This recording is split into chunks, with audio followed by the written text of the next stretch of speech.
Hey, kia ora koutou whānau, ki te pihi a koe. Welcome back to another edition of Big Hairy News. Chewy is unable to join us tonight. It's just you and me. Well, it's not quite just you and me because, wash, we could bring in a co-host that some of you who have been watching us for a long time may remember. Should we bring in a co-host that some of you who've been watching us for a long time might remember? Okay, here's our co-host for tonight. That is my dog, Nala. Hey, psst, wake up. Look at your friends. Are you going to move at all? Are you going to move at all? Not even a little bit. Okay, fair enough. Hey team, how we all doing? I'm sure we'll have to be back tomorrow night, but it's just us tonight, which is all good. And there is one thing I need you to do for me, if you would be so kind, because I normally check all my audio and stuff with my co-host, and it's never a problem. But I'm just making sure by playing a little bit of music behind me that you can hear it, and then I know that our audio is all working. If any of you have come across from Twitter, that's not Twitter, sorry, I'm just fading that music out. If someone can just confirm in the chat you can hear that music, then I know we're all good to go. If any of you have followed us across from TikTok, then you've probably seen my dog before because, like many people, I started doing a TikTok account. Sound isn't great, really? Really? Sound isn't great. Now, tell me something. Here's an experiment. If I do this and remove the dog from the image, does that make it sound any better? I'm just wondering, maybe the sound's coming through the camera that she's using. Under the water, no music. Oh my goodness. It's always the way, isn't it? One person's not here, and we have an absolute meltdown. Swimming, dude. Okay, so bear with me for a second.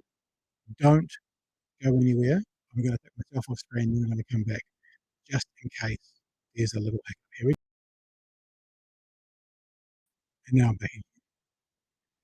I don't know. I've been hearing some rumors tonight that the podcast out of Northland, the Northland debate, was pretty average. Maybe there's something in the air tonight. Yeah, others are saying that as well. Northland audio, cat orange whistling. Sound is bad. Gosh, I don't know what's going on, guys. I'm actually going to go to YouTube myself and have a look at my own feed on YouTube. It sounds a little bit, what's the word? Narcissistic, doesn't it? But I'm going to go have a look to see what you guys are seeing when I'm on YouTube myself. And I'm going to turn the volume down so I can't hear. Oh, that's better. Sound is better? Sound is better. Okay. Better? Tell me. A bit better? More stable now? I don't know. I don't know what's going on. But see what happens when Chewy's not with us. Everything just falls apart. I can only assume then that it was an internet problem. And I'm just going to put this music back up to make sure you can hear that, because that's how I know that you can hear the audio that I'm going to play, or else she gets pretty dire. Here we go. Way better now. A little bit of music in the background. And now I'm going back down again just to make sure you can hear that. Isn't that funny, eh? You know, they say about Murphy's Law, that if it can go wrong, it will go wrong. So just confirm with me in the chat, lovely people, that you can hear that audio, that little bit of music. I just fade it up and fade it down. No music. I'm going to put it back up a little bit. Now there's music playing behind me in my headphones, and the mic's not there. So I've got music playing right now.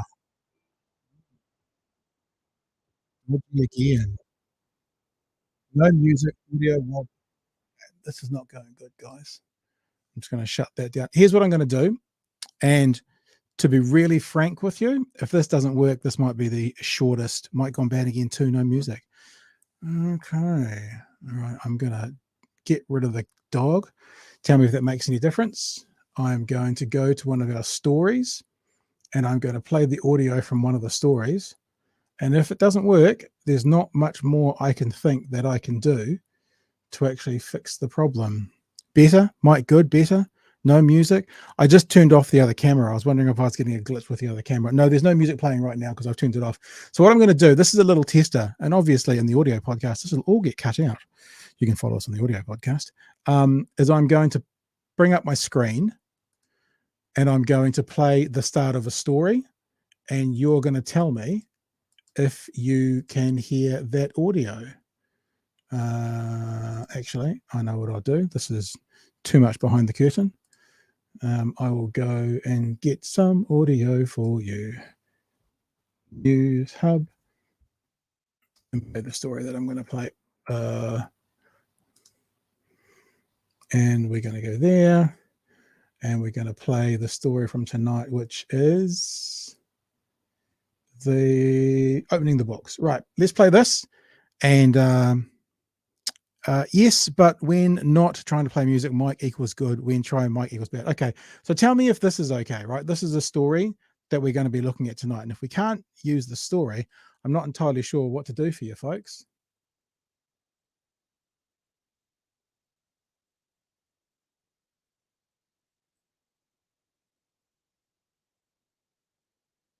Now, I'm pausing that and I'm coming back and talking today.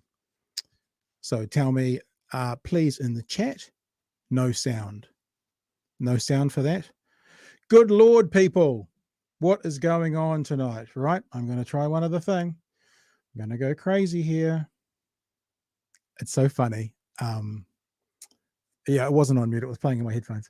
So funny. It's that Murphy's Law thing. I was just talking to people on, I did a TikTok live talking about what does it mean to be ethnicity versus nationality versus identity. And we just kind of said, I'm going to remove that. I'm going to stop the screen and I'm going to reset the screen. I'm going to present, share the screen. I'm going to take that tab off. I'm going to go to the entire screen. I'm going to click in there. I'm going to go there again. I'm going to put it back up on, and you're going to tell me if you can hear it now. Here we go. It is playing. Yeah. And 90-minute ad lib.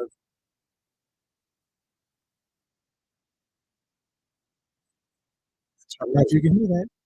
Now, could you hear the silver fox then? Have you? Could you hear the silver fox then? A 90-minute ad lib. So we were just having this conversation. No vid sound. Okay. This is weird, guys. I don't know what's going on. And Mike's gone bad. Okay. I'm going to try one other thing, team. I don't want to have to call this for a night. There's an option to pick audio. Is there not? Yeah, I know. I'm going to try and do one other thing. And if it doesn't work, it's going to be a nice early night for everyone, isn't it? And look, there's freaking 82 of you in there. I'm sorry. Give me one more go. Stick with me. Don't hang up yet, people. We're going to do one more thing. And if it doesn't work, then there's not much that we can do, unfortunately.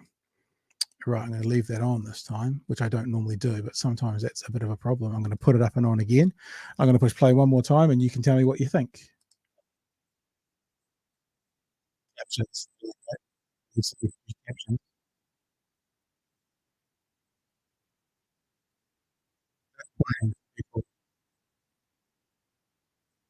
Okay, I'm pausing it there because it's the start of the story. I changed one setting. Could you hear it? Don't give up. Don't want to give up. No sound, silent.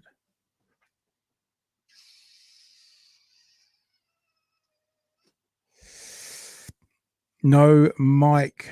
Yeah, but I can't reboot. That's the thing. If I had someone here to host with me, I could reboot and I could come back, but I can't. Mike bad when video plays. Yeah, look, guys, I'm just going to call it.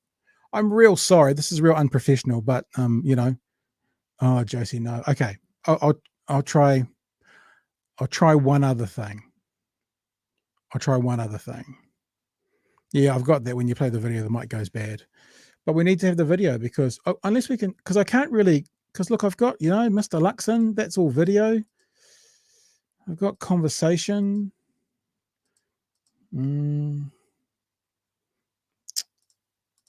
Yes. All right. Here's what we'll do. right? I'll just have a bit of a, yeah, I wonder if me bringing up that other camera has done something. I'll blame Nala. I shouldn't have. It really shouldn't have, but I wonder if it has. What we'll do then is there is a couple of things that I can talk to you about, and you can just participate in the chat. I'm genuinely sorry. I know there's a lot of you here that want to do it, and it could just be one of those Jules. Yeah, I know. I could just be one of those Murphy's Law nights that doesn't go.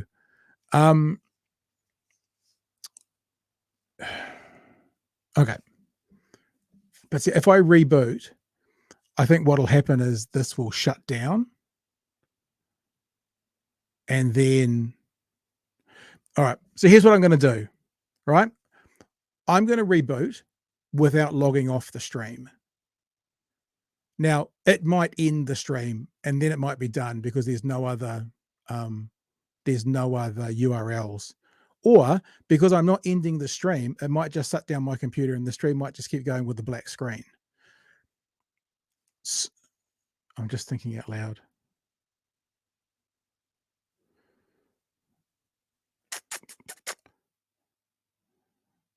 Because then I lose all my tabs and all my queued up videos as well.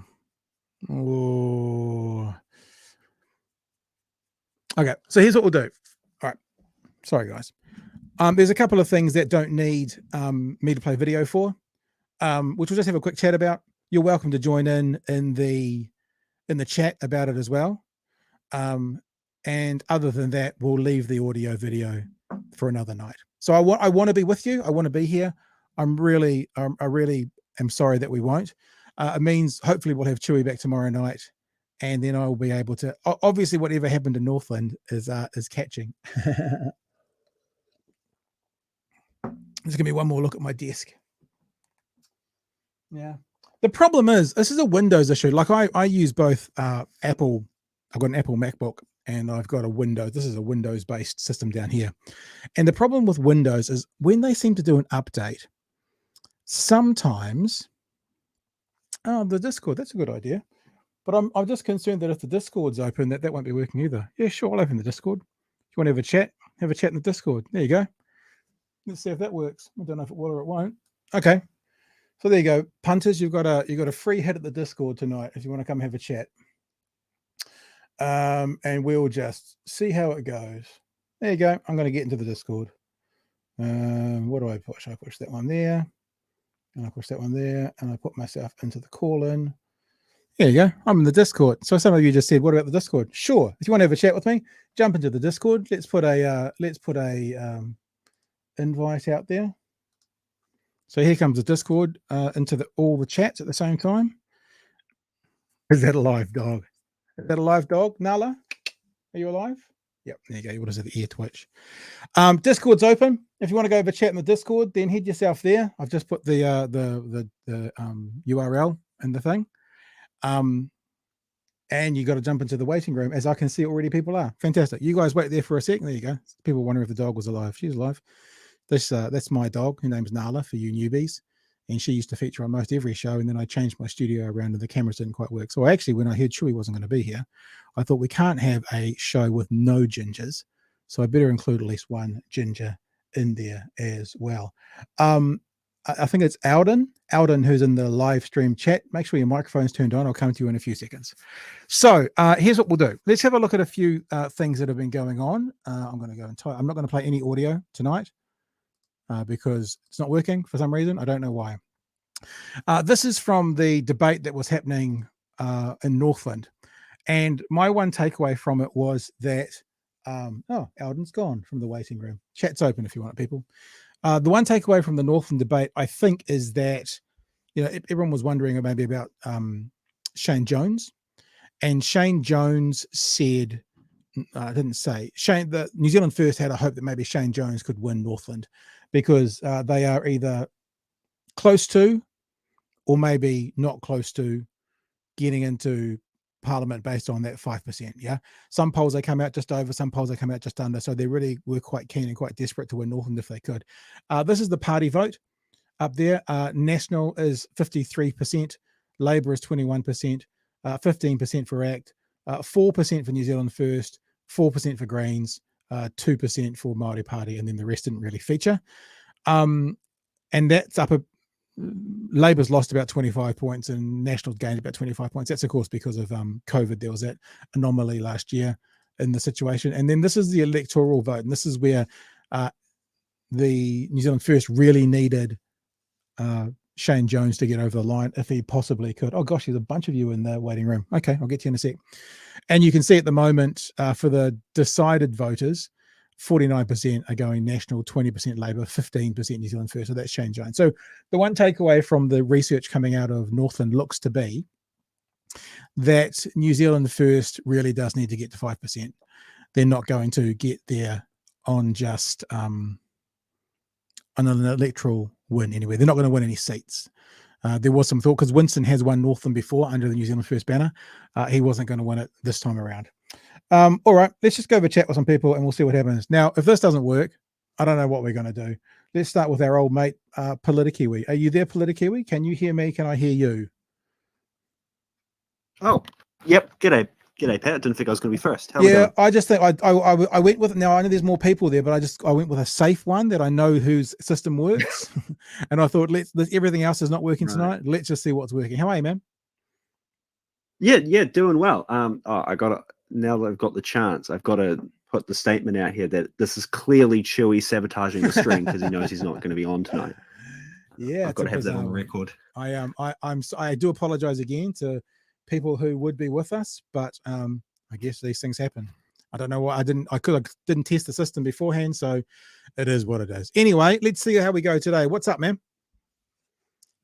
Yeah, doing well. I thought it'd be a good chance to have a chat about, I think it's something that hasn't been covered on the show yet, but you can correct me if I'm wrong, about ACT's comments about going into confidence but not supply with National, and what that would look like for a government going after the election if it really is National ACT who get on the seat of power. Yeah, no, we touched it very briefly last night, but obviously we were featuring the Q&A debate more heavily last night, so we touched on it. But we haven't really delved into it. So you tell me your thoughts. Well, as we know, it's probably widely known, Green Party shell. So obviously it's a delightful scenario for me because it's bonkers. Yeah. To go with confidence and not supply is to break a time-honored sort of constitutional arrangement where, the coming in government will be able to promise that they will survive votes of no confidence, but can't promise they'll make it through budget, which pushes National to either try and make some Frankenstein budget with the Labour Party support, or go back to ACT and make even more concessions on the right, regardless of what they've already had to make to get the confidence vote. Yeah. Which will just shatter the National's own internal party vote, because how will they be able to justify their own policies when stuck in a budgetary position of whatever ACT wants and whatever Labour's willing to give them? It's just a fast way to have an election in May next year. First of all, I don't think it'll happen. Right, I don't think ACT's going to do that. I think that given the opportunity to be Deputy Prime Minister and actually have some sway, I think it's you go and buy a house and you offer 100 grand less than they're asking, and they're asking 40 grand more than they'll accept, and you just dance around each other before you find the money you want to pay. It's the same thing. ACT is going, maybe we won't, and it's a way of them going, when it comes time to negotiate, we want some concessions. But I like you kind of think about the idea mostly with a smirk on my face, but I actually think if I was being mature about it, what I realized is if Seymour did that, then basically Seymour is the one to decide every single law that's passed in that year. So actually it's a terrifying thought, because they could just I can see. But it also does mean, I think you hinted at this, it also does mean that if National wanted to pass something, they could go hit up Labour and they go, well, let's get some things passed. And they could actually work with Labour on some things, or Te Pāti Māori or the Greens. So if ACT did pull that swifty, it might come back to hit them in the arse, and it might make for a really interesting 3 years. I don't think it's going to happen. And I don't think that, Mm. because I don't think that Seymour, I don't know whether he would actively say he wants this, but I think all political parties want to be the biggest. And I think that would paint them in a Mm. particular light that might harm them at the next election. So yeah, I can't see it happening. If it did happen, though, it would be a very interesting sort Mm. of cycle of politics for the next 3 years. Fair enough. If I could make one last comment on that point, Of course you and can. I'll jump out because I'm sure there's other people who want to come in. The other risk with Seymour making that sort of play is that you have the risk that NZFirst has had before, where internally, if the rest of Seymour's caucus isn't happy with decisions Seymour's making, they could just jump to national to try and, especially if there's any changes to what remains of the Walker jumping bill and all that nonsense. It'd be an easy way for ACT to implode on itself, because of course, as you say, Seymour would love a position of power, but now he's going to have as many as 10 other MPs in there with him, potentially more, and he'll have a caucus to try and wrap around his fist to keep in order. So interesting times. You must be feeling quite good. You said the Greens will get over 15%. Most of the polls, they seem to be hovering around 12, 13 at the moment. And obviously they tend to outperform polls. And the other thing that's must be quite gratifying for you is that they are 3 polls in a row, the number 3 party. So they're polling ahead of ACT. That must feel good for someone who's involved with the Green Party. Oh, absolutely. I mean, it's especially great for the Dunedin area, because I know the show goes out nationally, but for the Dunedin electorate, especially on 13%, you're most likely going to see 17 MPs in, which means Dunedin will have 2. We'll have our Taieri representative and the Dunedin Central, that's Francisco Hernandez, will both be in. So you would have 2 Green MPs in Dunedin, which would be a massive swing for the local politics of this area, not just the national stage. Dunedin's an odd little place, isn't it? Because, and for people who are just joining us, I see there's more people influxing at the moment. We're doing a bit of open line talkback on Discord tonight because we're having some technical problems. I'll just put the Discord link in the chat again, and if you want to come and join us, feel free. Open line talkback, hubba huge. The thing about Dunedin that I don't really understand is it is definitely a left town. I mean, there's 2 local Labour MPs, there's Green MPs representative here, including former Materia Ture just up the way. We're a university town, we've got a huge young population, yet we don't participate in local body elections, and we get nutsacks like Jules Radich running the place, who's okay, it would appear, with pretty derogatory racist terms being used by people in various communities, causing his deputy mayor to have to resign because she's put a complaint against him. It's just bizarre. I wish we participated more in those local body. I mean, after Aaron Hawkins, who was a Green Party member, was our mayor, that seems to be the anomaly in the mayoralties as opposed to the rule. You'd expect it to be the rule with such a left-leaning city. There's also the potential of that university swing vote of when the issue of on national elections, you'll get a much greater turnout, but local government, you just don't see that university body being engaged in that turnout. And I think that's ultimately what destroyed the likes of the Hawkins campaign for the mayoralty, and then further galvanized support in local government. Yeah. All right, dude. Hey, well, thanks for saving the show tonight. Appreciate you calling in. Cheers. Blame Chewy. Yeah, we'll blame Chewy. Always blame Chewy. So if you want to have a chat about anything that's going, we actually haven't talked about the opening of the books yet. So if you want to talk about the opening of the books, you're more than welcome to do that as well. What have I doing? Looks like you're another voice. Oh gosh, now I'm going to have trouble with this. Let me just go see what I've actually done to myself here.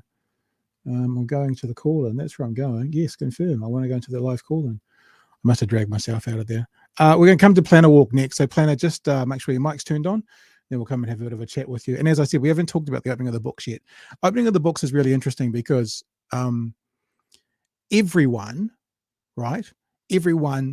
including some conservative commentators, economic commentators, are saying, yeah, it's not so bad. It's pretty good. The only people that seem to be saying the book is really bad are Nicola Willis and Chris Luxon. Everyone else seems to be saying, oh, better than expected. And I was just saying this, I did a live stream on TikTok. It's a little bit like Nicola Willis and Christopher Luxon wrote their speeches before the books were opened, because there was a worse than has been. They expected it to be worse. and the books are open, and it wasn't as bad as they thought, but they stuck with their same speech. That's what it feels like. It's pretty shocking actually, the result that they gave. But I guess they have to. They're the people in opposition. Hey, Plan and Walk.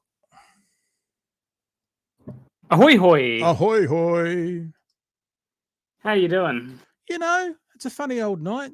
Just I've got some technical difficulty, but as you all know, I very, very, very much like talking to people. One of my favorite things about radio was doing talkback. So this is just my bag, baby. How you doing? Hey, there you are. I'm doing quite all right. It's a little bit disappointing seeing the polls, but I mean, what can you do? You can get out and vote. That's the only answer to your question, is you can get out and vote. Well, yeah, but at the same time, I find that there's a lot of people who could change the results that don't vote, and that's kind of disappointing. Yeah. They're like, oh, voting won't do anything.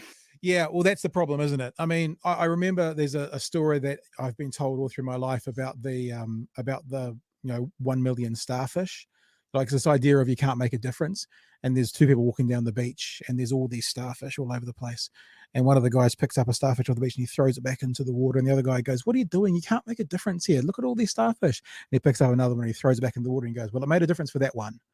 The idea of that one little movement can still make a pretty big difference. It's a bit different because it's not like voting, but I think the same could be said. It's like, I don't agree with the concept that some people say, if you don't vote, you can't complain.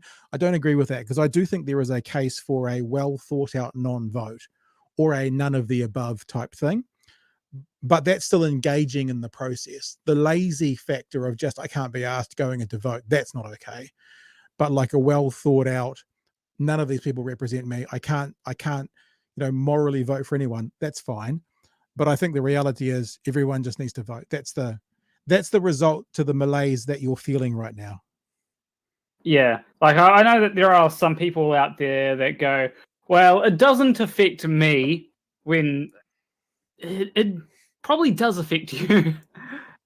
Like I know that this next election, I definitely, depending on who gets in, will affect me. Like, firstly, there's the prescription fees that might come back. Right. There's the dentist thing is a big one, because I need to go to the dentist. I really need to go to the dentist, but I'm just worried about like how much it's going to cost. Yeah. I think that, I mean, I because of where I sit politically, and because of what we do in the show, we're pretty overt about where we are and what we think, right? I get quite a lot of people on Twitter saying to me, "Oh, someone called me a lefty shock jock the other day," and I'm like, "Oh, wow, okay." Who is desperate for National not to win? And the truth is, I was going to respond. I do this quite a lot, Planner. I kind of pick up my phone and I start to type a response, then I go, nah, and I just delete it. I probably do that twice a day. I type, then I go, nah. Just delete it. It's my therapy to stop myself, so I can get out the frustration, but then I just delete it because there's no point engaging.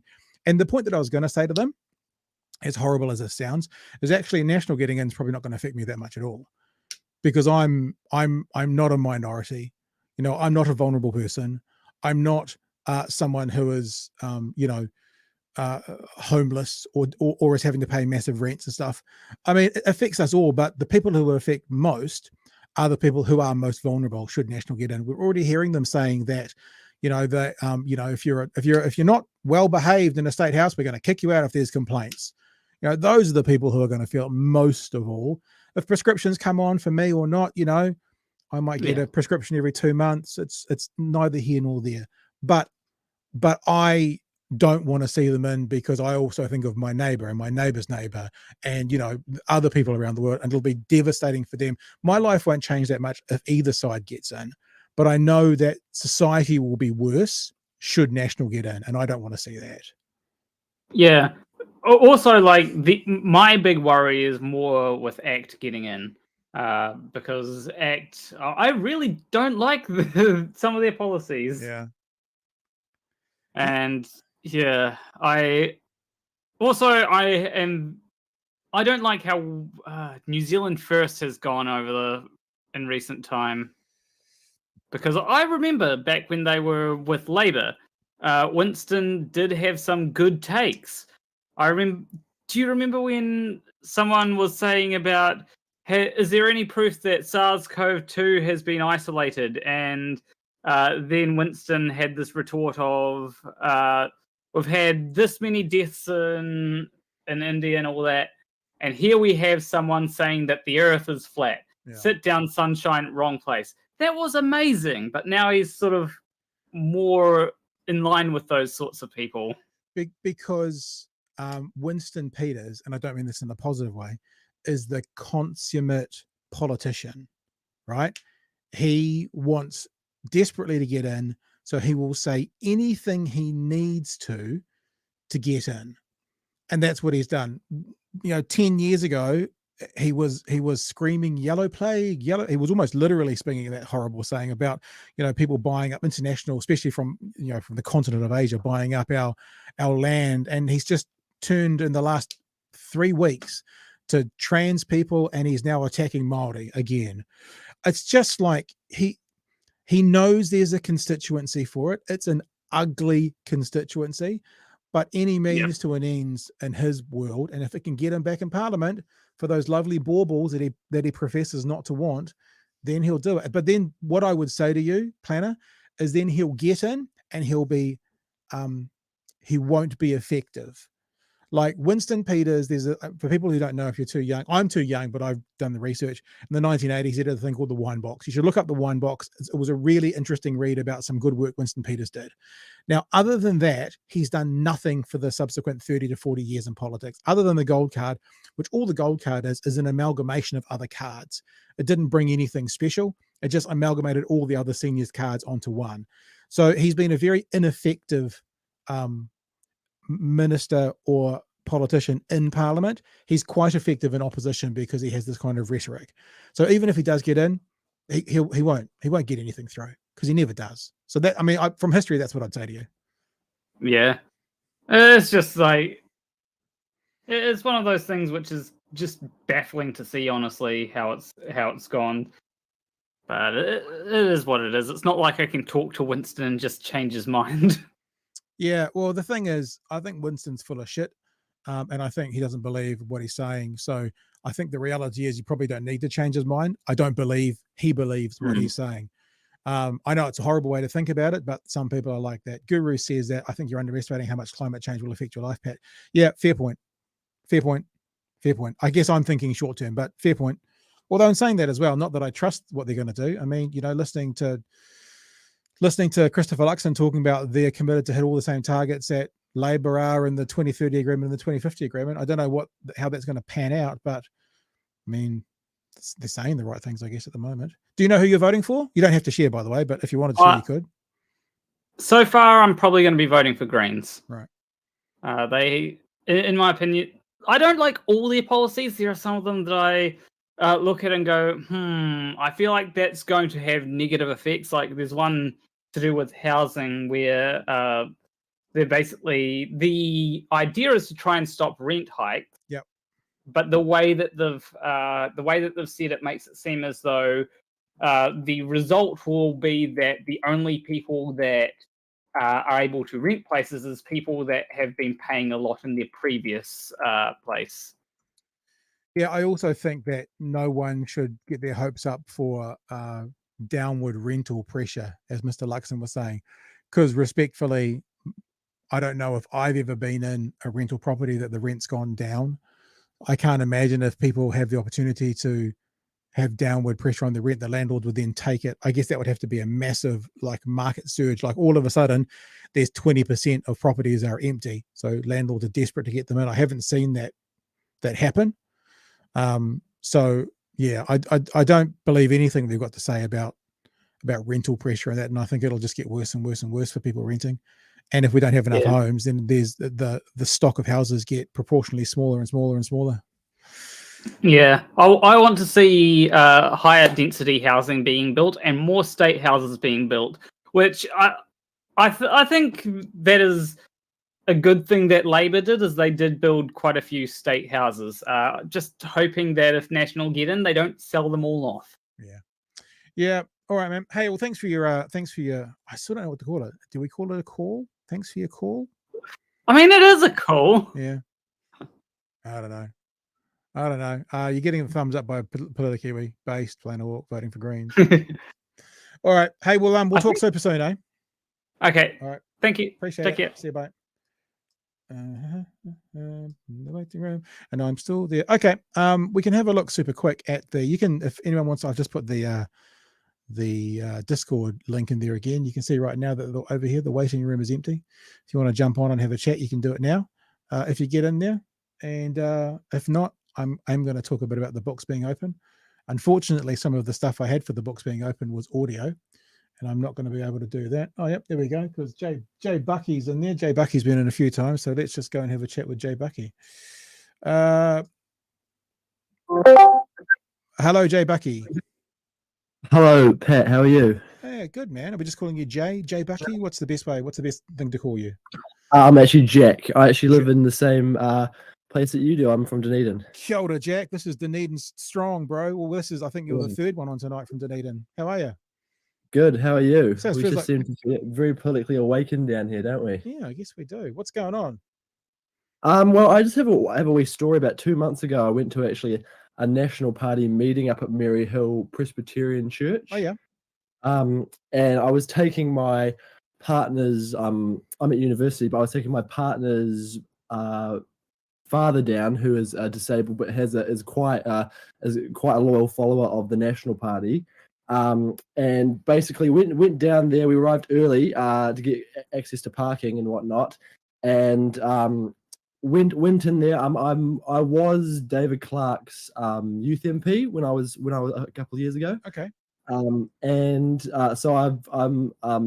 I know Michael Woodhouse. Just like not a formal basis, but like I've met him a few times before. Yep. I'm no longer probably quite like a lot of people affiliated with the Labour Party as much anymore. Probably just to do with I felt we were a little bit let down by a lot of their policies in the last few years. But we went down there, and I had prepared a question. I thought, if I'm going to go down, I might as well have some sort of question prepared, and sat there in front of Christopher Luxon for about half an hour. Actually, it's quite funny. Put it this way, there was no shortage of grey hair in the stands of all the people that showed up. But the first eavesdropping behind me, first conversation I actually heard was someone saying, "Do you know what the problem is in New Zealand? The fact that we can't smack our children anymore." Okay. And that was the first kind of conversation I ever heard, which is quite funny, which led on to the rest of the night. And then they opened it up to questions. And obviously, first off, people were a little bit apprehensive about questioning. So I was only one of two people that put my hand up, with this other bloke, and he got asked the first question. And his question was about, you're teaching, Māori in schools and whatnot, and how horrible that is, and whatnot. And being Christopher Luxon, he didn't, dismiss it outright. He played into it. I think his go-to response normally is just, I've got to get me into government, and then I can do something about it. But then it was off to the races after that. Really, everyone was putting their hands up, and I think there was only about one good question out of about the half an hour of questioning that was going on. And I kept putting my hand up, being the only young guy there. I'm quite tall as well, trying to get my question in. And it was Michael Woodhouse, and I think it's Matt French, who's the candidate for Dunedin Atari. Okay. He was the one that was giving out the mics, and they kept on saying, "Oh yeah, we'll get to you." Kept giving out the questions, and the old ladies beside me were saying, "Oh, go on, give this young fellow a wee question," and whatnot. And it was just quite funny. And they said, "Oh, we're going into the last questioning now, the last three questions." And in the end, I actually didn't even get the question. I think the last question was given to one of the anti-vax doctors from up in Timaru, if I remember correctly.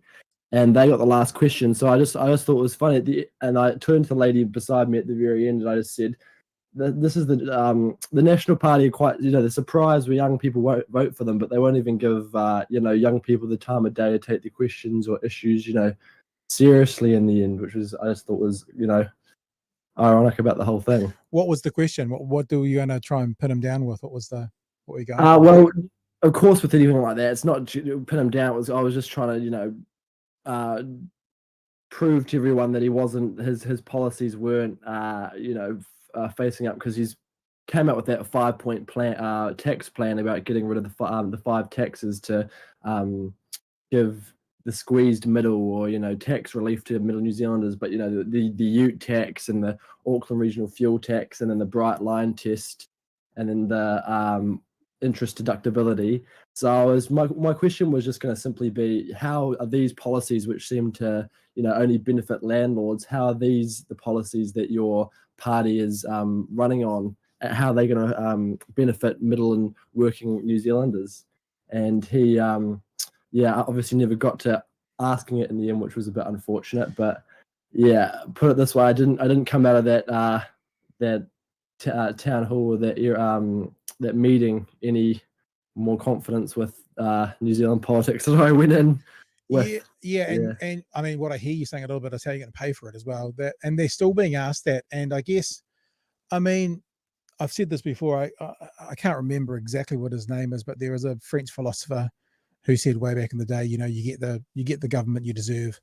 And if New Zealanders aren't going to pick up on what's going on right now with National and their promises and their holes in the budgets, and missing money, and having the whole of New Zealand, all of the economists, I am slightly using dramatic language because I can't say it's all of the economists, but all of the commentary I saw tonight, including on News Talk ZB, and I'll just move this again and show you, and on the Herald here. The Herald can't be seen as anything but right wing. Treasury's pre-election economic and fiscal update defied the gloomiest expectations, with no recession forecast and a surplus penciled up by 2027. New Zealand Herald said this. This is what the Herald of all people put out. Like this is their graphic. Wasn't even hidden away. No recession forecast, surplus prediction, housing market roars into life, high immigration returns. And commentators on the news channels were saying, it doesn't look too bad. And then of course Luxon comes out and Willis comes out, and they're like, no, Grant, I think he said, and I can't play it obviously unfortunately tonight, but I think he said Grant Robertson is going to go down in history as the worst finance minister. Yeah. And it's like, actually, this is unprecedented what we've been through over the last 3 years. And I'm happy to have a bigger debt, because that means we've got more New Zealanders alive. Like, we could have done what other countries have done and opened up the borders more quickly and not worried about mandates and that, and we would have more dead New Zealanders. So I'm okay with that. The cyclone has put our surplus back by 1 year, but we're still going into surplus. And it seems that Luxon's come out today talking a lot about the debt that we're getting and what's going to happen over the next couple of years with the debt going up. And it's like, well, actually, I think about personal debt. I think sometimes you purchase a house and your debt goes through the roof, and then you start to slowly pay it down. You pay it down, or maybe a student loan would be better.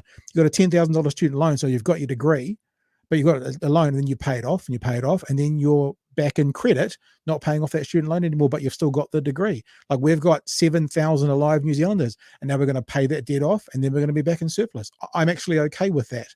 And when you hear the National Party talking about the debt that we're in and what's been built up and printing money, what they're actively saying is, we would have preferred more dead New Zealanders than this debt. That's actually what they're saying, because that's the only other alternative. And I'm okay with the current. Yeah. Well, also, the reality is they don't address the fact that New Zealand was one of the first countries in the Western world to raise interest rates. So not only did we print, not only after the pandemic, we engaged in what, obviously counter-cyclical policy, which is so important in an economic downturn, but we tried to remedy that straight away by raising interest rates straight away. And of course, who does that benefit?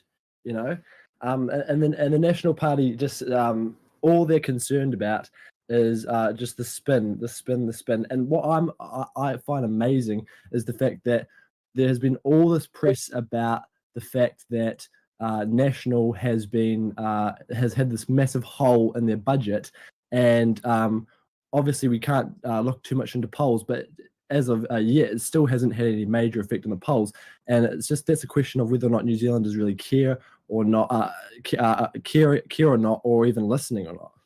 Yeah, very much so. Hey, it was lovely to come and chat with you. Because there's so many of us in Dunedin, I often do, like with my Patreons, I do a virtual meetup. Maybe we should do a real Dunedin meetup. Maybe that's what we should do.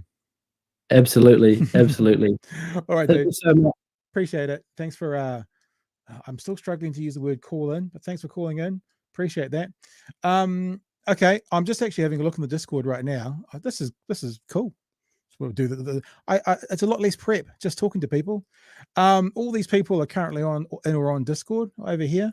If any of you want to jump in and have a chat. Now, I can see someone trying to call me, but I think there's a bit of a rule set up that you have to be a member for 24 hours or 8 hours or something like that before you're able to do a chat, like a call in. And what that does is it hopefully wheedles out. I don't know what the word is. It gets rid of some of the cranksters that might go, oh, this will be fun. Let's go down here and say dick and bum, whatever. So I've kind of talked a little bit about opening of the books today already. So I may not really do much more. The waiting room is empty right now. If anyone who's online wants to have a quick chat, we can probably do one more. We can probably wrap up right now. So jump into the waiting room. I'll drag you across, or else me and Nala might call it a night. Me and Nala, hey. Maybe it is dead dog. Oh no, there you go, movement. So yeah, my takeaway from today to do with opening of the books is it's better than expected and not too bad. I'm really, really old. I still don't understand how NCEA is graded. My kids who are doing it at the moment, and they're like, I got this and I got an achieved and I got this and I got this. And I'm just like, I don't know what that means. Because I kind of go back to my schooling days and I think, oh, there's an A plus, an A and A minus, a B plus, a B minus. And so today's opening of the books feels like a C plus. You know, it feels like an achieved. I think that's what it is. It's okay. It's better than was expected. That's why it's not a C. Because like if you're expecting a C, a 50% mark, it's a bit better than that because they expected it to be bad. They probably expected it to be a D. It's a bit better than that. So it's probably a C plus. So I think that I think that there's not very much to be complained about other than if you're in the opposition party and you're looking for something to complain about.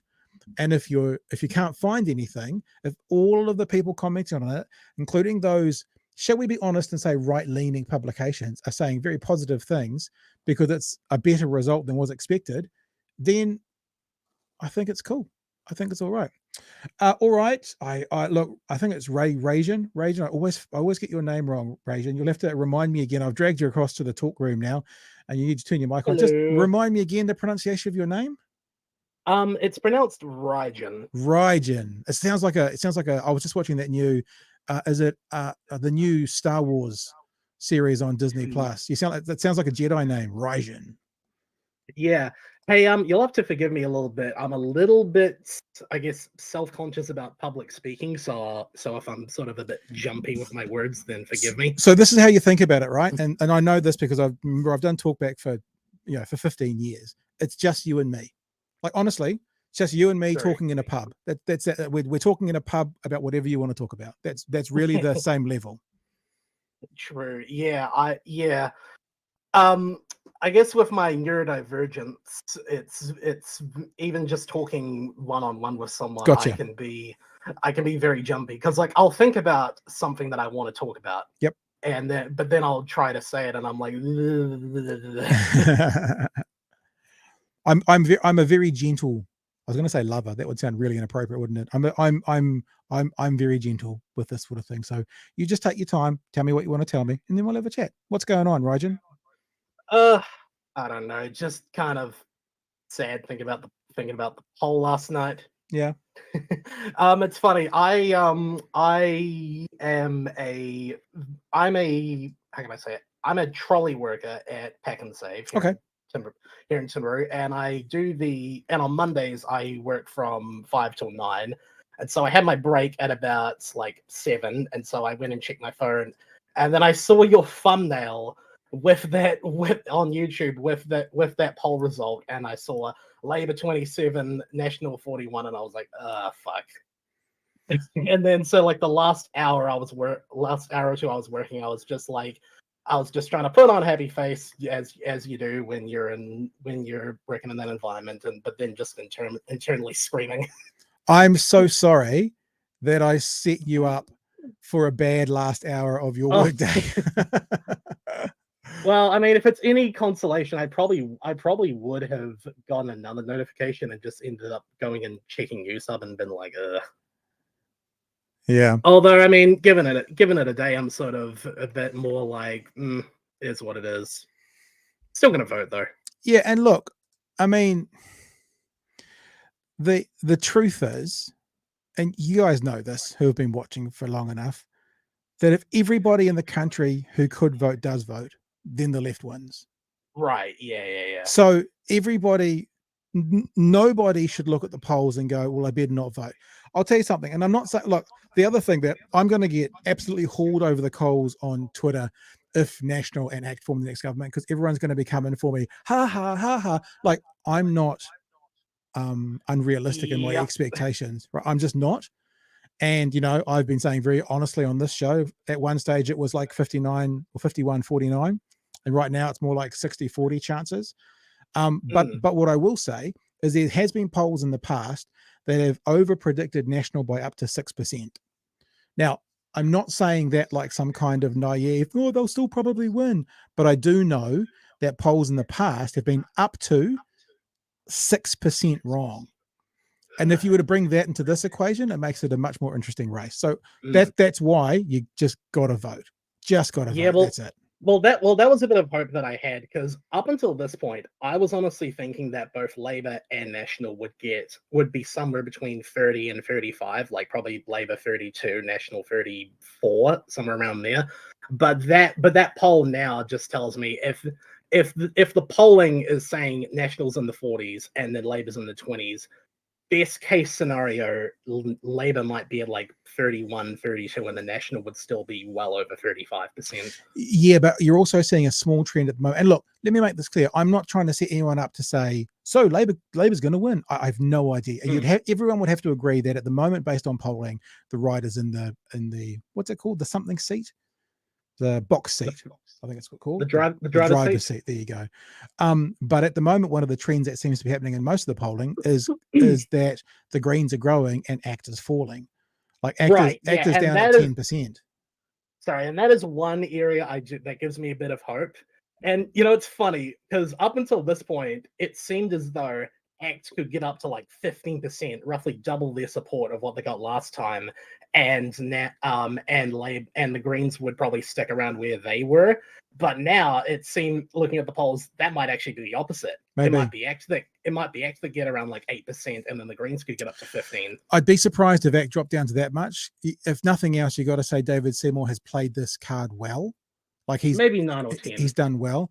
But I mean, okay, flip it the other way. Could you see the Greens up on 18 or 19? Remember that also young people aren't polled well.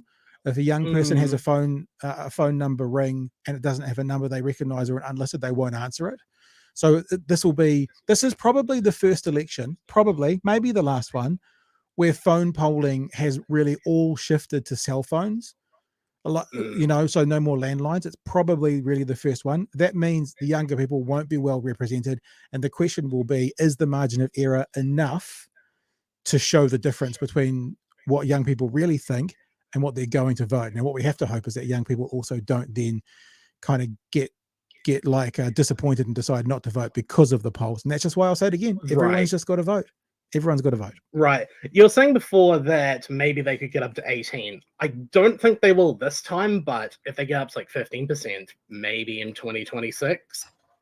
Well, the Greens have done it once before where they got a pretty good result. Excuse me, I'm just going to my fridge. They got a pretty good result. That feels better. But they actually, it was more of a protest vote away from Labour. And then Labour got their shit together, and then everyone who protested their vote went back. Yeah, I'm going to look up the results for 2014 NZ election. Because what did the Greens get then? I can't tell you off the top of my head. Where I'm just scrolling down on. Well, Scrolling the down point on is, while you're looking, Wikipedia. the point is, will this There we be go, got it. will this be an upward trend for the Greens over the next few cycles, or is this a protest because no one's happy with the timid way that Labor's been acting? And we won't know the answer to that until the next election. So I just looked it up. They got the Greens got 10.7 in 2014. And then I remember they got 6.3 in 2017. So that was like a 4-point drop. Yeah. I remember in the lead up to there was a real worry that they might not make 5% because Jacinda was growing right around the same time. Labour was growing from Jacinda taking over right around the time that the Materia to Race scandal happened. Yeah. And so, yeah, we lucked out that time. Yeah. By the way, I remember you saying earlier about the polling being off and like overpolling National, underpolling Labour. Could be. Yeah, because I remember a while back you looked at all the polls from 2011 through to, well, not all of them, but like most of them from 2011 through to 2020. I can bring it up if you like. I looked at News Hub, TVNZ, and Talbot Mills. I think they're the only ones that have been consistent through the whole time, so they're the ones I looked at. Right, because I've seen some people bring up, like Bomber, for instance, how in 2020 the polls underpolled Labour by 4 points and then overpolled National by 5.5. But I think that was a really specific case because if you look at the second to last poll in like September, it was actually pretty accurate. They only underpolled. I don't think they only underpolled by maybe like 1 or 2% and overpolled National by 1 or 2. But then the polls right before election day were way off. Yeah. But I would sort of chalk that down to the early voting, which started right around the time of that second to last poll, was actually pretty dead on. But then when you account for the actual people that went out to vote on the day, yeah, it probably was closer to that final poll. Yep. And look, what I did was, so this was in 2020. I took the last 5 polls of One News, News Hub, and Roy Morgan is what I did. Sorry, not Talbot Mills. And it was the last five polls. And National in the last 5 polls for TVNZ were 31, 32, 33, 31, 32. That means they averaged in those last 5 31.8, and they ended up getting 25.6. So they were overpolled by 6%. In the News Hub one, they were overpolled by 6.3%. And in the Roy Morgan, they were overpolled by 1.8. Now, I don't think that means that we should be holding on to them being overpolled now. I think when Bomber came on this show, he was like, National always overpolled by 5 and Labour always underpolled by 5. They don't, because that actually Bomber's comment to us about that was the reason I went and did this. Because, I mean, if you've been watching the show for a little while, if you know nothing else about me, you'll know if someone gives me a piece of information or a fact, I typically go and look at it. And that's what I did with that. Yeah, which he should always do, because I've seen other articles by him on the Daily Blog where he's kept bringing that talking point up. Oh, Labour always underpolls by 4 points and National overpolls by 5. But then I was always like, in 2020 they did, but that's a very specific instance. But then when you went to look at that data, that pretty much confirms my point that, like, yeah, they overpoll. Labour gets underpolled and National gets overpolled a little bit, maybe like 2 or 3 points if you're lucky. But 2020 was a very specific instance. Yeah. So just to wrap up, because there's actually a couple more people who want to have a chat. National overpolled in 2020 pretty heavily. In 2017, it was pretty accurate. In fact, they were polling a bit less than they ended up getting. But then in 2014, they were pretty spot on. And then in 2011, again, they overpolled by 6%, 5%, 6%. So the one trend I would take away from that is that if any party was going to overpoll, it would be National. All the others seemed pretty within margin of error. I mean, there's some anomalies, like Roy Morgan had the Greens overpolling in 2017 by 5.5%. Oh yeah, Roy Morgan is just a shit take. So, but generally most are within margin of error, except occasionally Nationals out by 5%. That would be the only takeaway from all of that, man. And before you go, I've got one more thing I'll throw at you.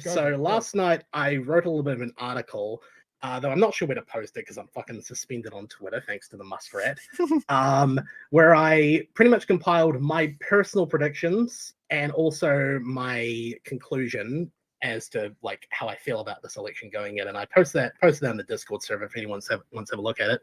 But I'll give you my personal prediction of how I think it'll go. Go. National 37% and 40 electorates. Labour 26% and 33 electorates. Greens 15% and 3 electorates. ACT 8 and 2 electorates. By the way, you said before that you would be surprised about ACT dropping that low, but I think that's because as New Zealand First gets back up, they will take support from ACT. Fair. And on that note, New Zealand First 6% and no Northland win. Te Pāti Māori 4% and 4 electorates, and top 1% and no island win. And in terms of seats in the House, though, would be National would get 46, ACT would get 10, and New Zealand First would get 8, which would be 64 in total. And then Labour would get 32, Greens would get 19, and Te Pāti Māori would get 5. Okay. So what it sounds like, I missed some of those numbers there, but it sounds like Winston Peters' bounce of power in your projection. Yeah, pretty much. Which I think, that's going to be interesting to watch, because either he does decide to put National and ACT into power, and then it'll just be funny watching him and Seymour fight for the next 4 years and get nothing done. Or honestly, I would not rule out the possibility if they're this petty that they might just refuse to work with each other, which would result in a hung parliament and maybe another election. Or one of them just giving supply and confidence, not being in government. It's happened in the past. So, yeah. Hey, Rojan, listen, let me say one more thing and then we're going to move on. Because we've had basically no money to do this thing that we're doing, one of my plans for the future is to have a website with people that can write stuff and send it to us and we can put it up. So maybe I should look at doing that sooner rather than later. I could just do a WordPress or something. And then if you've got anything you want to write and you want to be like a contributing something or other, we can think about getting the community that we're building here, not just listening to each other and hearing us speak and communicating with us, but also being a part of, getting their ideas out as well. So you've inspired me to have another look at that maybe over the next few days. Yeah, I'd appreciate that. All right, mate. Nice to talk to you. And you did really well. Everyone in the chat was very encouraging and said you're being brilliant. So thank you. Great. I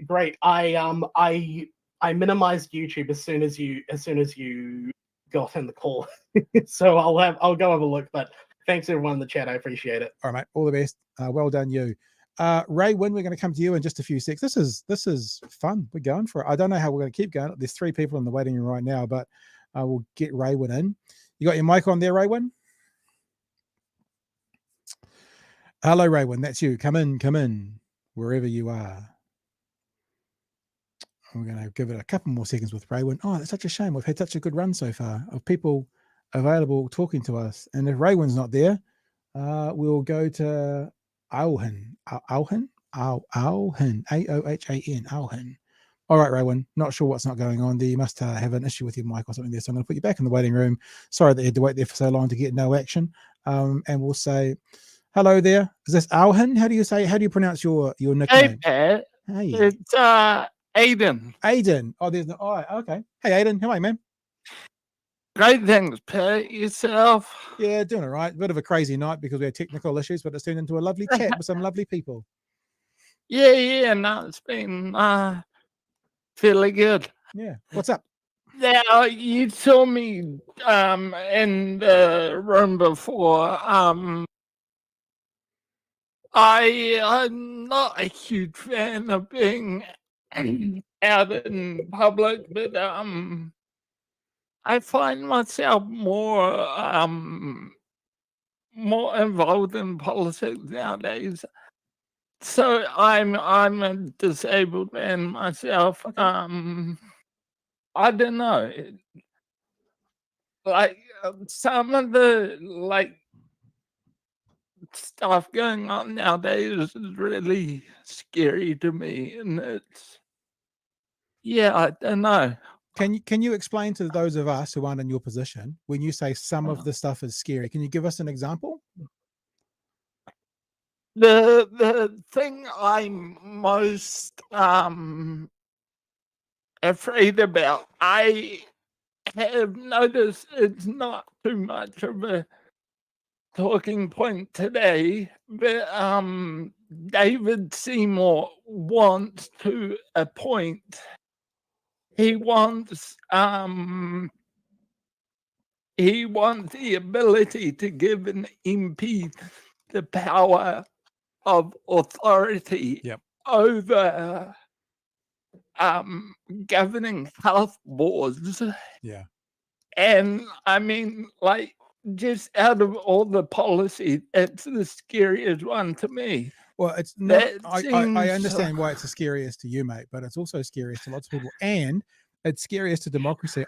We played that conversation Yeah. when he did it, and the thing that pissed me off most about it was David Seymour actually said, "Yes, this is anti-democratic," but so what that means is, and this is what the right. I maybe this is my bias because maybe the left do it as well, but it feels like the right so often says, "Look at the left doing this; it's terrible," whilst they're doing the same thing, like. David Seymour is exactly the kind of person that says, like, you know, co-governance is anti-democratic, and then he wants to actually legislate something that he acknowledges is anti-democratic. It blows my mind.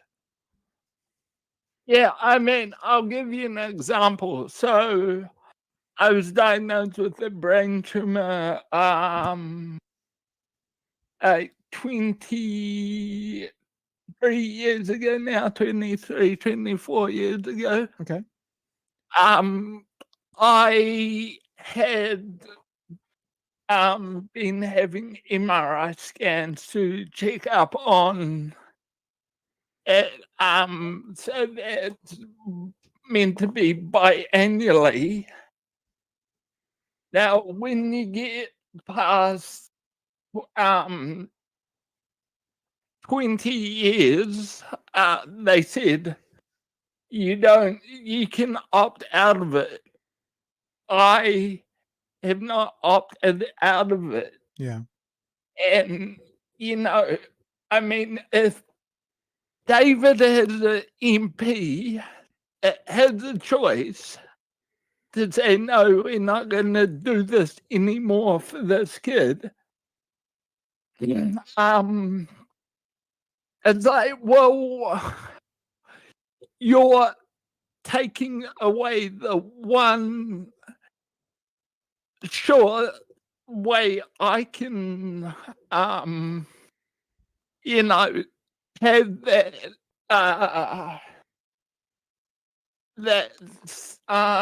satisfaction, for the lack of words. Security as well.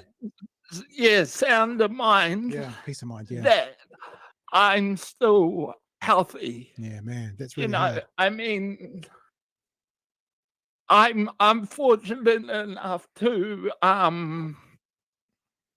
be, you know, happy and healthy nowadays. The thought of someone going, no, you can't have this sound of mind anymore because we want to save money or some dumb shit. Yeah.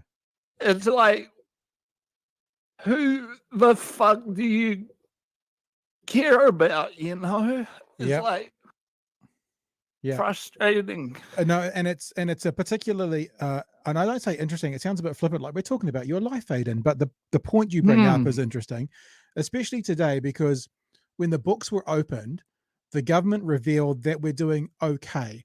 And credit where credit's due, ACT has said, well, now that we've seen the books, we'll relook at some of our policies. National has just said, oh no, we're going to go on with our tax cuts. They're self-funded, even though we've all found billions of dollars of holes in there. So the thing that's a bit scary about what you're saying today is, should they want to find money for their tax cuts, they could get to cutting other areas to make that money. And who's to say it's not going to be in health? Who's to say they're not going to use that ACT policy of, you know, of cutting backroom people? The backroom people in the health department just happen to be the ones feeding the information to the front room people, and it makes it even worse. So I feel your concern on a level of news, but not the level of you where you personally are, which I can't speak to, but I hear you. It's not just me that I'm worried about. Yeah. I mean, sure, I worry about it from the aspect of myself. You know, being given my upbringing, I'm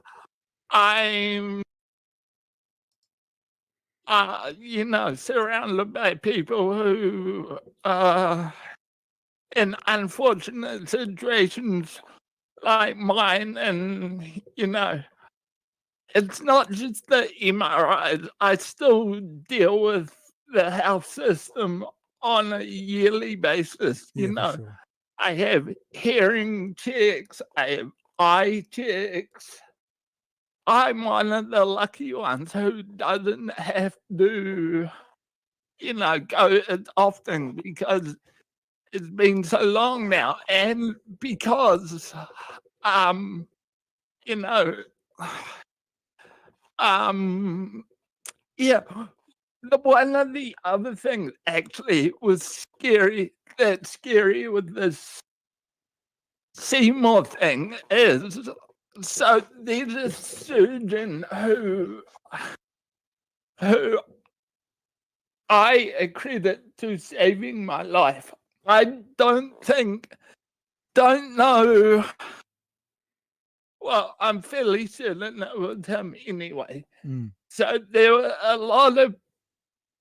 So I was 6 at the time, and these are stories I count from my mum retelling me. To my understanding, there was, basically people were ready to give up. And then there was this young surgeon that came in, and he was like, hey, let's try something new. This is like after the maximum round of radiotherapy at the time. Right.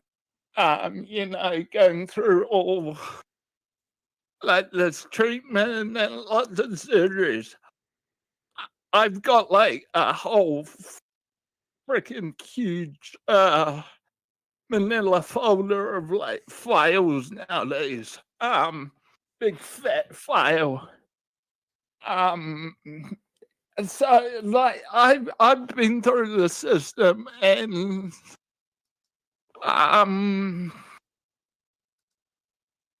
yeah, it's just like a scary thought that there are people trying to destroy the opportunity of others. Yeah.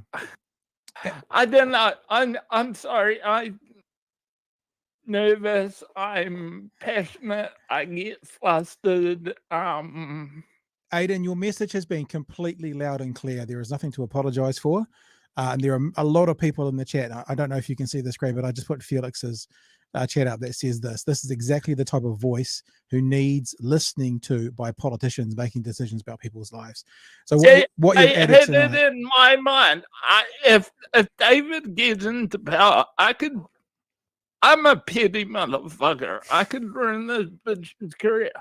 I am willing to track down the surgeon who saved my life and start a petition to screw this bitch. well, I think that Fuck kind of activism is always a really good idea, and the best place to start with anyone's activism, I think, is to make sure we get out and vote. Going to keep on saying it. Aidan, thanks so much for calling us. Really appreciate you sharing some time with us. Gosh, we're an hour and a quarter in. Liam has come up a couple of times.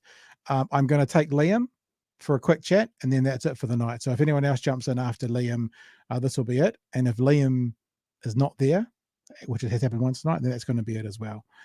So let's give one more person a crack. Hey, Liam, are you there? Yes, hello. How's it going? It's going well. Nice to hear your lovely voice. Yes, good to hear you too. I imagine that you've seen me in the chat somewhat. Somewhat. What's up? Yes. I'm curious, what do you think? All this, it's very easy to get into the minutiae and everything of policy and all of that. I think more on an overall sort of level. What do you think in terms of obviously we have a parliamentary democracy where Parliament's supreme. What do you think about some more checks and balances in place in our Parliament? I mean, Such when you as? think about it, Sir Geoffrey Palmer did say we are the fastest legislature in the world in terms of what we do. What do you? I think checks and balances are always important. I guess my question to you is such as what kind of checks and balances? Like a bicameral legislature, so having an upper house or of some sort, like an elected senate or something like that. I think we're a bit small. I think we're a bit small for that. I mean, if you look into America between the Congress and the Senate, or you look to Australia who have local senates and then the government, they're all much, much bigger. We kind of function that our councils are sort of our Senate. Obviously, there's not a connection necessarily between council and central government, but that's sort of how they function. I don't know if we're big enough for that. But other checks and balances. I mean, I'm not anti the idea of binding referendum. Yeah, that's right. But I am anti the idea of binding referendum by 50.1%. Like I've always saw binding referendum at 75%. And you think supermajority? Yeah, and I think 75% of the population would need to participate. Because if 75% of the population participated and 75% got through, that's about 50% of the population. Yeah, so because the problem with binding referendums, of course, is mob rule. Is of course when people then get a bee in their bonnet, and then of course you'll get a bit slack, and a huge number of one perspective vote and the rest don't, then ugly things can get through. Now, there's no real evidence of that happening in great numbers anywhere in the world, but I always think about what are the possibilities. So a checks and balance could be binding referendum. For me personally, what I'd like to see is minimum 75% to pass anything and minimum 75% of the population voting to get it, which means you'd probably only have binding referendum on election day, because that would be the time to do it. Yeah, what do you think? I know it was quite an interesting debate in committee of the whole stage when the water services entity bill was going through. Brought up quite an interesting topic about entrenched provisions. Do you believe that this? I mean, it's only a very few small in our actual acts. I believe it's in the Electoral Act 1993. We only have a few entrenched provisions within our statutes, I suppose. So, certain that's why we can't change the voting age, for example, to 16 for supermajority in Parliament. Do you believe we need more entrenched provisions within our legislation? I mean, it would be really interesting to see what it would be. Yeah. I mean, there's not many that come under that. You've said the voting age is one of them. That's right. Let me just look it up. I think there's less than 10, aren't there? Hang on, let's Google it. Yeah, there's parliamentary term. There's the MMP threshold. It says there's 6. Yeah, there's 6 of them. What are they? The term of Parliament, the Representation Commission, a committee that determines electoral boundaries, the division of New Zealand into general electorates, the 5% margin for the population of general electorates, the minimum voting age of 18, and the method of secret voting. Ooh, method of that's like secret ballot. I think it's like an old Do we need more? I mean, So is there any? I mean, I'm a bit of an examples guy. Yeah. So like what? What is something that's so important that needs to be entrenched? Yeah, well, I look overseas, and obviously, you don't want an American type of Congress where you've got literally a filibuster that controls every piece of legislation. I mean, you need a 60 vote threshold to get through. But when you look over, obviously, we can't have a Senate. So, I mean, we're very fast, especially a government of the day can actually just bypass a select committee altogether and just go all first, like they did recently, just go through all 3 readings of bill and it becomes a law. There's no really check on like what piece of legislation, and then you get into a position, I suppose, where people have been, complaining about sort of we've had a sort of truncated process of the water services entities bill. So it's really the choice of the government of the day how long they want either, I guess, a select committee or if they just rush a bill through, under urgency. So there's no real check on whether the government, what it does. It's really up to them, I guess, unless in theory, I think because it's only in theory, there's the Governor General. I guess that would be the other level, because the Governor General does have powers to dismiss Parliament and kind of what a king would once do. Now, I think even though technically they can do it, I don't think they ever would. So I guess that's a check and balance. Like if one of our governments became tyrannical, David Seymour, that probably is there as an extreme backup. I can't ever imagine. But I can't ever imagine that needed to be done. But technically that's probably a check and a balance as well. Yeah, that's right. Yeah, and an interesting observation I saw on the final day of Parliament, I believe it was, they do a standing orders review, as every parliamentary term. They recently did one where they're going to be now scrutinising the executive, a special committee where they're going to be scrutinising the executive, and they're going to allow more members' bills to be put on sitting days and so forth. So I guess that is somewhat of a step in the right direction, but it's just really interesting because comparable to other countries, because we don't have an upper house, either unelected like a House of Lords or an elected Senate, we sort of don't have that review process, or either the because we're unicameral. So Peter also says in the text, entrench it, give the Supreme Court teeth. There's something. I guess that's part of the American model, isn't it? Taking issues to the Supreme Court. So there's Well, something there as that's well. the thing, because we also because we're not presidential, we're parliamentary. Our parliament's supreme, therefore the courts can't strike down any laws. They only can, well, they can't nullify any laws. They can only like they do, suggest a declaration of inconsistency, like they did with the voting age, and then it's Yeah. Parliament's choice to do what they want to do with it. All right. Hey, Liam, thanks for jumping on the Discord. No, tonight. that's all right. This has It's been good real talking fun. to you. Yeah. I appreciate you you jumping in there and helping us save this show that started off as such a freaking nightmare. I think that's us, guys. I don't believe what we just did. What are we at? Shit, an hour and 20. I think it took me about 12 minutes to get off the ground. So that was probably over an hour just of call and conversations. Thanks, Dave. Well done tonight, Pat. I like the way you respect your callers.